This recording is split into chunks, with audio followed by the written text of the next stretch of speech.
मनापासून स्वागत। माझ्या काही मित्रांसोबत इकडे गोव्यामध्ये येत होतो आणि गोव्यामध्ये येत असताना आमचे 4-5 मित्र माझ्या सोबत होते।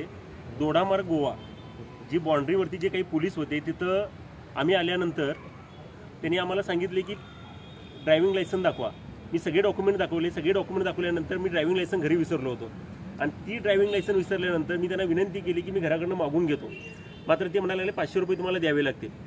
मी लगेच त्यांना सांगितलं की 500 रुपये देतो, मात्र पावती द्या। मग मी खिशातनं काढले 500 रुपये आणि त्यांना दिले 500 रुपये। 500 रुपये दिल्यानंतर त्यांनी पावती द्यायला नकार दिला। मी त्यांना एवढंच सांगितलं की तुम्ही खूप चुकीचं करता। एक ॲडव्होकेट असून सुद्धा जर तुम्ही जर माझ्यानं पैसे घेऊन जर पावती देत नसाल तर मी तुमच्यावरती ॲक्शन घेणार। आणि तसंच मी गोव्यामध्ये आलो आणि संध्याकाळी परत मी 8 वाजता रिटर्न जात असताना त्याच स्पॉटला कर्नाटकची एक गाडी आली होती आणि ती कर्नाटकच्या गाडीमध्ये 5 मुलं होती, ज्याच्यामध्ये ड्रायव्हर जे होते ते नॉन ड्रिंकर होते, चांगलं सभ्य मुलगा होतं, त्यांच्याकडे डॉक्युमेंट होते, सगळं काही होतं।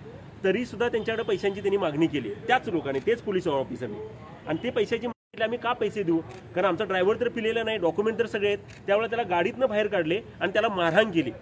आणि माझी जेव्हा गाडी तिथं आली तेव्हा ती मुलं मला प्लीज हेल्प म्हणून जोरात ओरडायला लागली।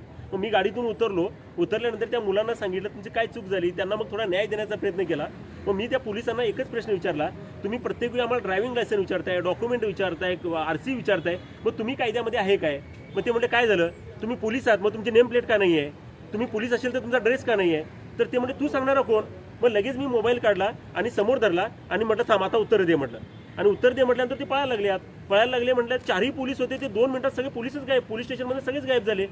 कुणाच्याही अंगावरती ड्रेस नव्हता, ज्यांच्या अंगावरती ड्रेस होता तिथे नेम प्लेट नव्हती आणि एक जो त्रयस्थ माणूस होता, 3rd पर्सन होता, तो डायरेक्ट वसुली करत होता। मग मी तो व्हिडिओ स्वतः वकील असल्यामुळे दुसऱ्या दिवशी मी व्हायरल केला आणि तो व्हिडिओ एवढा गेला की सगळ्या महाराष्ट्राभर गोव्यामध्ये गेला। त्याच्यानंतर आज SP साहेबांनी मला बोलून घेतले। SP साहेबांनी बोलून घेतल्यानंतर आता जी मीटिंग झाली ते 3 वाजता बाकीचे स्टेटमेंट घेणार आहेत। त्यांनी मला सांगितलं की जे काही डॉक्युमेंट असतील ते द्या।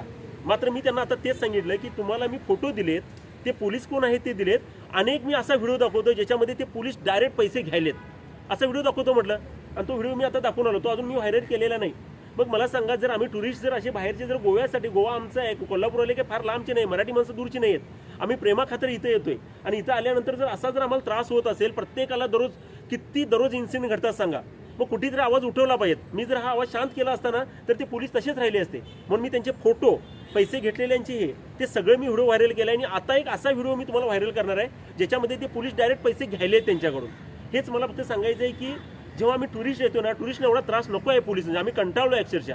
आणि आमच्या इथं कसं होते, महाराष्ट्रातून ना चिकन जे आहे ना ते तिथून येते, त्याच्यामुळे बिचारे सगळे ड्रायव्हर असतात, दूध आहे ते तिकडनं येते, भाजीपाला त्यांच्याकडे येते, मग दररोज यांना 100 रुपये रस्त्यानं देत यायचे। किती पैसे द्यायचे या लोकांना? बरं, देत असताना ते जर ड्रायव्हर जर थांबले ना तर बघा ना, सगळं जे काय येते ते तिथून येते आणि प्रत्येक माणसाला पोलीस हॅरॅसमेंट करतात। मग पोलीस हॅरॅसमेंट जी आहे ना ही थांबली पाहिजेत। आणि जे माझी मागणी एकच आहे, डिमांड, जे 3 पोलीस जे आहेत, जे मी आता दाखवलेत, त्यांच्यावरती कारवाई झाली पाहिजेत। आम्ही पुरावे तुम्हाला दाखवलेले आहेत, पैसे घेतलेले तुम्हाला हे केलेलं आहे।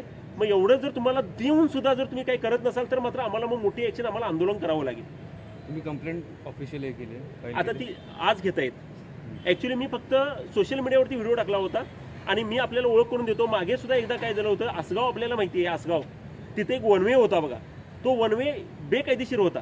मागच्या वेळेस पण मी एकदा आलो आणि परत तिथं मला आंदोलन करावं लागलं। आंदोलन केल्यानंतर तो वन वे त्यांनी बंद केला। मग तो वन वे कशासाठी होता? फक्त पैसे काढण्यासाठी। मी जर चुकीचं केलं असतं तर तो वन वे काय बंद करायची गरज होती? तिथले आमदार सुद्धा आवाज उठवले होते, तरी सुद्धा तो वन वे बंद झाला नव्हता। आम्ही मागे येऊन तिथं आवाज उठवला। आमची इच्छा एकच आहे, गोव्यामधले टुरिस्ट जे आहेत, परदेशातले लोक पूर्वी किती यायचे, आता सगळे बंद झाले।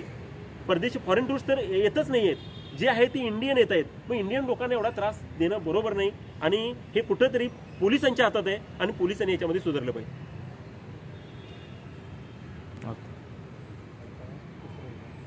बस या प्रश्न आणि काय नाही, थँक्यू।